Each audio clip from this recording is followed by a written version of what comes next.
Hello YouTube, this is Marco. I'm your local watch cardinal, bringing you another video here today, another collection review. But before we begin, I'd just like to take a moment to thank everybody who has either reached out to me by email or sent me a collection review. I really do appreciate it. And of course, all the people who have reached out to me through donations, through my PayPal. Again, it is greatly appreciated. I am looking to upgrade kind of my equipment and bring you guys live streams in the future. Hopefully I'll give Tim a little break from the live streams and do some myself along with the boys that of course are pretty typical on the Archie Luxury live streams nowadays. So I really do appreciate all your kind donations. Know that it does go a long way in helping me in my YouTube journey, and overall I just can't thank you guys enough for your support. It really does mean the world to me.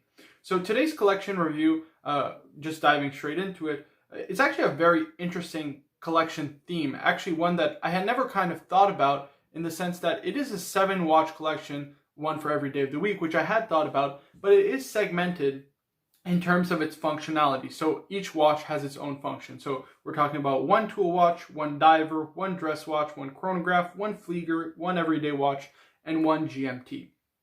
So in terms of the other kind of criteria to fit in with this collection, we're talking one watch per brand. We're talking no one watch over $10,000, no gold or diamonds, in-house movements only, AD new purchases only. Again, I wouldn't personally go that route because I think that there's some watches you can get on the pre-owned market for a bargain, but hey, to each their own. Luxury brands only, of course. Mid-size, so we're talking 39 to 41 millimeter watch with a wider bezel, or 37 to 39 millimeters for without a wide bezel. No images on the actual watch itself, so just a kind of clean aesthetic. And in terms of what he has currently, so this is his collection as it stands. So in terms of his tool watch, he has the Rolex Explorer Mark II, the 214270. I absolutely love that watch, the watch that I'm looking to get personally. So I think in terms of a tool watch, it's absolutely perfect. It's one of the four, in my opinion, the four remaining tool watches that Rolex makes, that being the Explorer 1, the Explorer 2, the Rolex Submariner, and the Milgauss. Although you can make the argument that the Milgauss is kind of a bit blingy, so it's not too much of a tool watch due to the polished center links of the bracelet and the overall polishing of the case. But due to its functionality, I would still kind of classify it as a tool watch under Rolex's kind of catalog. So I think that an Explorer 1 as a tool watch is just absolutely perfect. The second one is this diver, which is the Tudor Black Bay 58 in blue. He has this, at least from what it seems, on the NATO strap. Personally, I would just get on a bracelet. That's just my personal opinion. But in terms of the tool watch itself, I think it's absolutely perfect. I think it's right up there with the Tudor Pelagos as kind of the most affordable and I would say the most usable kind of tool watch on the market. And I also prefer, in my opinion, the Black Bay 58 over the Pelagos, just because of its kind of old world charm and its vintage aesthetic overall. So I would say that's kind of a perfect diver in my opinion, super under the radar. It isn't very flashy, but it gets the job done, and it's super versatile also in that regard. Next is the Grand Seiko SVGW231. That's your dress watch. I do really like this watch. I think that it's a perfect dress watch, a three-hander with no complications, which is the way I do believe you should go when it comes to a dress watch. But this is where we kind of get an impasse, and I'll get to that in a little bit in terms of what I think you should do with that watch. Next is the Zenith Chronomaster Sport as your chronograph. I absolutely love that watch, as I did a review on this watch if you've seen it already. I think it is just gorgeous. To me, it is, genuine hot horology, not just in terms of the movement, but the movement finishing itself. Of course, Zenith is a renowned manufacturer of watches. They've been doing it now, I want to say, since pretty much the end of the quartz crisis. They've relaunched is when Zenith kind of gained in steam and popularity. And so I think that is just a gorgeous watch, a great addition to the collection. And I reckon it is a hugely underappreciated watch at the moment, but it will be hugely appreciated in the future. So props to you on getting that.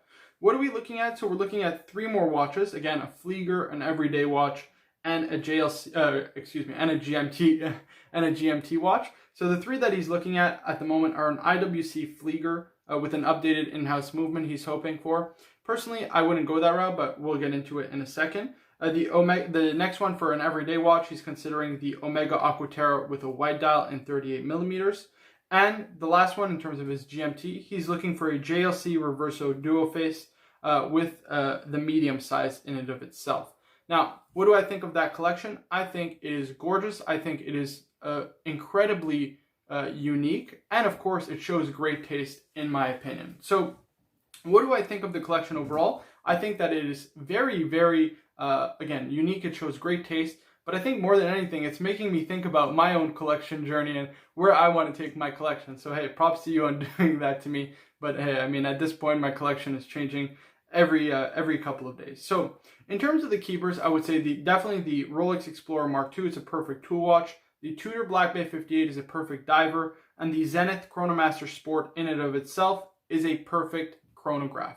Now, here's where we get kind of at an impasse, and it's the Grand Seiko SBGW 231. Although I do think it is a perfect dress watch, the problem with it is that it's too dressy, right? You talked to me in your email about how you dress kind of smart casual for every day, and I think that a perfect smart casual dress watch is a single face JLC reversal, which you pointed out in your email you actually prefer to the dual face due to its thinness. And I would tend to agree with you on that. I think that the thinness does make it a little bit more wearable and a little bit more dressy, but at the same time, a JLC reverso is very sporty in its aesthetic, so it does toe that line between sport and dress very well, and it does it, in my opinion, a little bit better than the SBGW 231.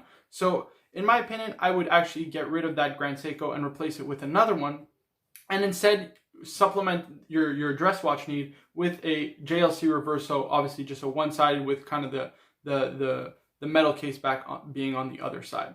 So I think that would be a perfect dress watch and a perfect watch for your collection, and a more suitable purchase overall, and more suitable to your collection and your lifestyle, just because it does toe that line of dressy and sporty just a little bit better.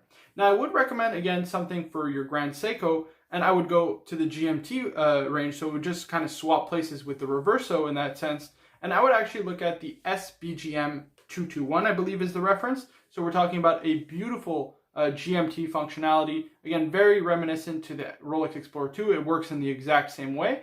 So it's a great functionality. You get a date, you get beautiful polishing on the hands, and you get a gorgeous cream dial. Now, personally, I prefer another model. It's the SBGM 235, which has kind of this whirlpool dial, this white whirlpool dial. I think that's absolutely gorgeous. It's my favorite Grand Seiko they've ever made. It's the only one, personally, that I would ever buy, probably. The only problem is it is a limited edition. They aren't too easy to find. I think there's only one listed on Chrono24, and it goes for donkeys over retail. So inquire if you can get that watch. I don't think you can, because it was still a limited edition and it was very high in demand. But I would definitely recommend, if not the SBGM 235, the SBGM 221 to replace your actual GMT watch and fulfill that role in your collection.